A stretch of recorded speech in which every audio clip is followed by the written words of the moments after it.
Flint, Michigan was a financial disaster and had the highest water rates in the nation. And it had some of the poorest water.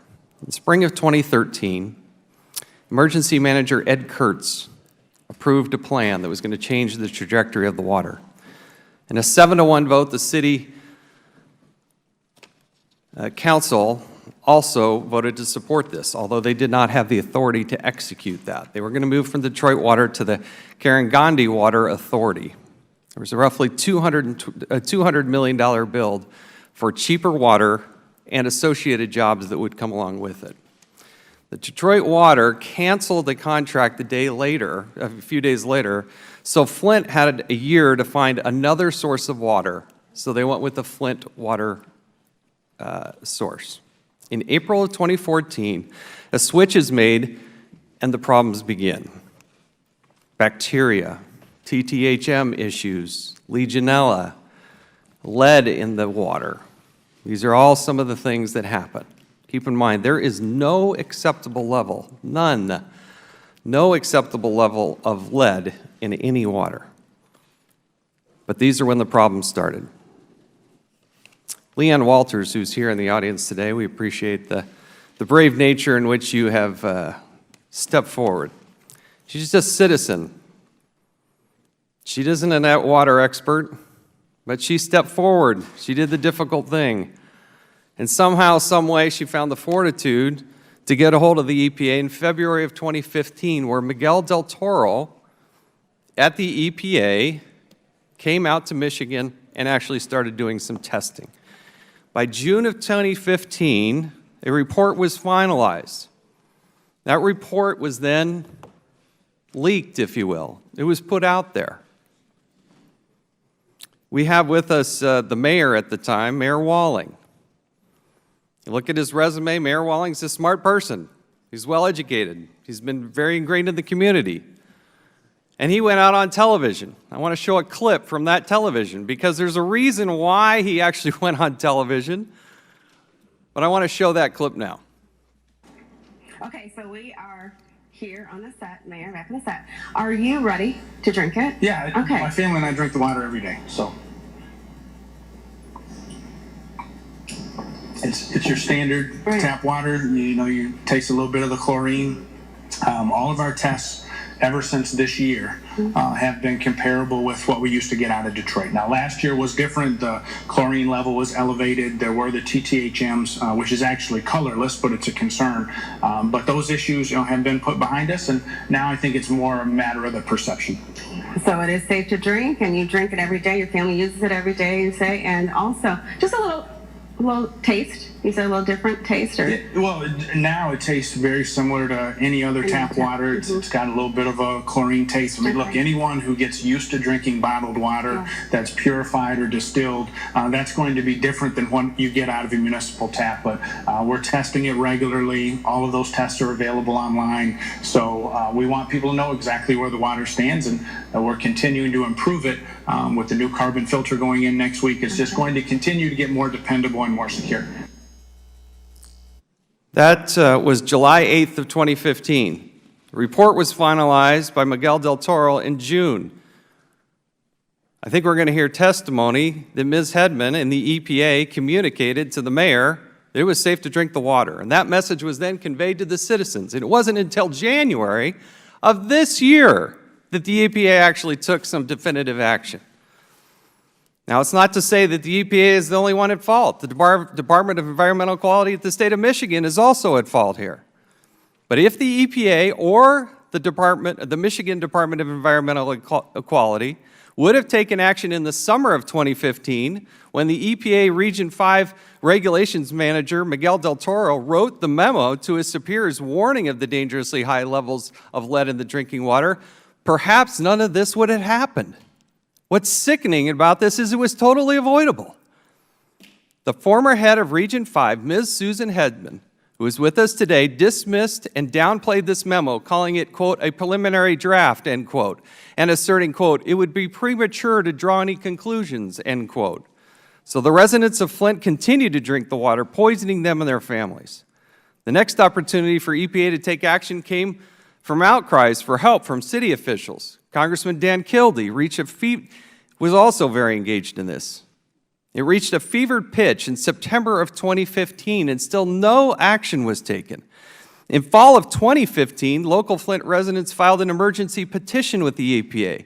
Ms. Hedman continued to dismiss the problem and claimed the EPA was monitoring the situation. In December of 2015, the city of Flint declared a state of emergency. A month later, Governor Snyder declared a state of emergency for Flint, activated the state's Emergency Operations Center, and requested a federal declaration of disaster.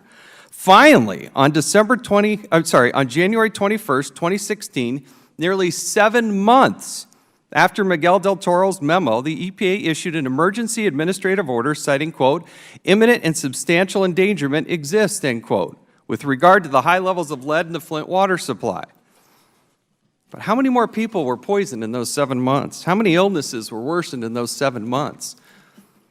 On that same day that emergency order went out, that same day Ms. Hedman rightfully resigned. But her resignation doesn't heal the sick and ease the suffering of the residents of Flint.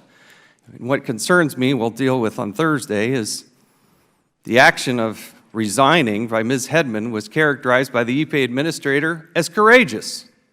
That was courage, according to the administrator. But we'll, like I said, deal with that on Thursday. What happened in Flint can never happen again. It's almost unbelievable how many bad decisions were made. Government at every level, local, state, and federal, made poor decisions. And our role in a committee is to ensure federal agencies and employees do their job. According to the EPA's website, its mission is to protect human health and the environment, end quote. They failed at every single level.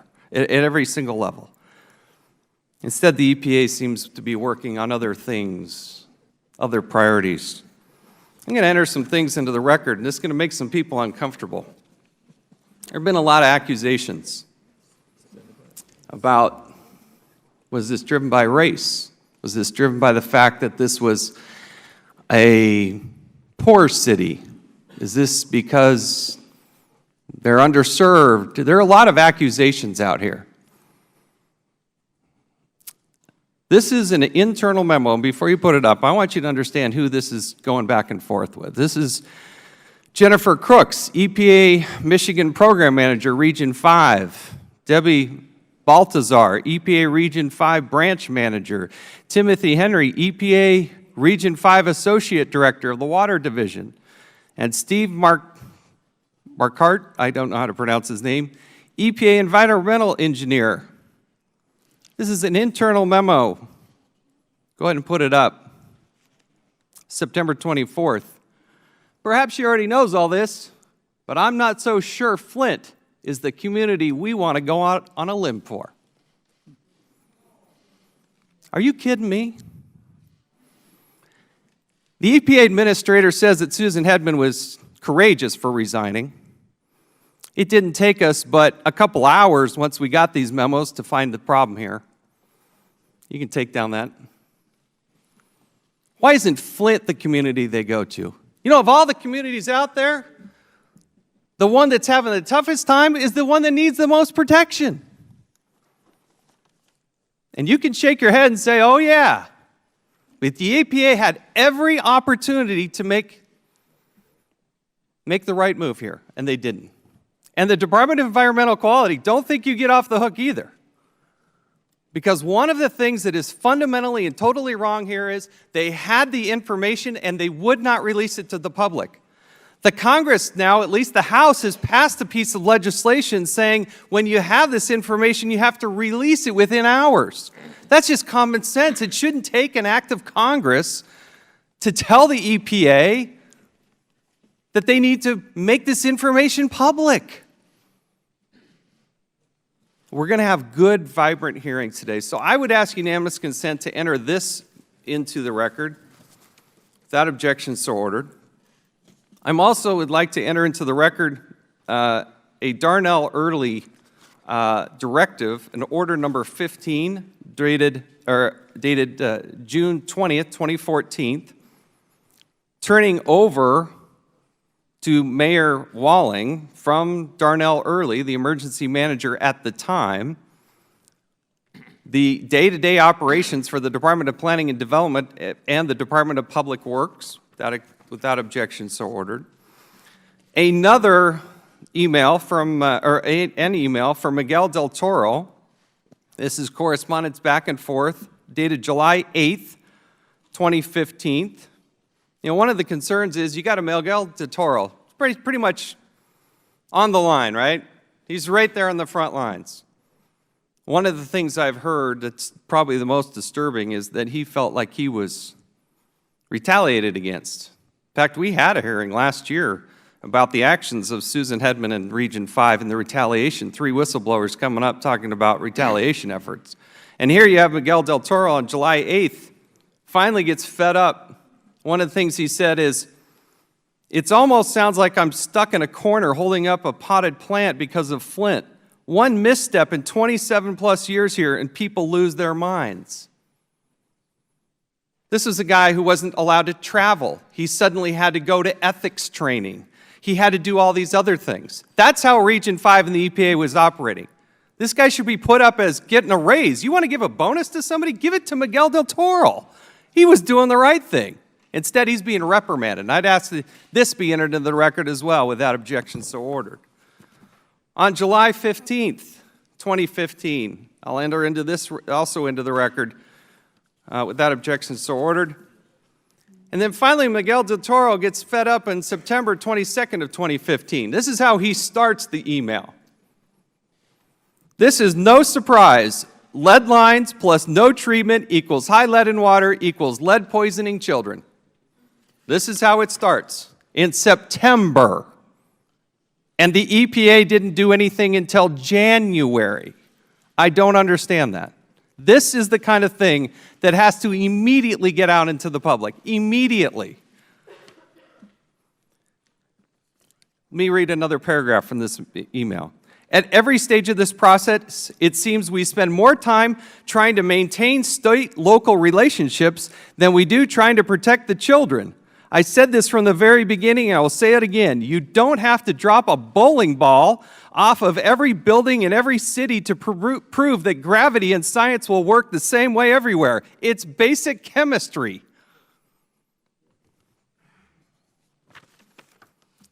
Then November, I ask unanimous consent to enter that into the record without objections so ordered. And I ask unanimous consent to enter into the record an EPA internal memo, November 3rd, 2015. "After reviewing the rule with our Office of General Counsel, it appears there are differing possible interpretations of the lead-copper rule with respect to how the rule's optimal corrosion control treatment processes apply to this situation, which may have led to some uncertainty with respect to the Flint water system," end quote. The law, something already passed out of this Congress, is the lead and copper rule is supposed to be updated every 6 years. We're now being told it won't be updated until 2018. 12 years after it was supposed to. And you will hear back and forth in the correspondence about concern from the state and the Department of Environment. What are they supposed to do? And this is the General Counsel, the Director of the Office of Groundwater and Drinking Water saying, yeah, this continues to be a problem. Mr. Edwards has highlighted this as an ongoing problem. So there's a lot here to discuss, okay? This should never, ever have happened in the first place. With that, I will now recognize the ranking member, Mr. Cummings.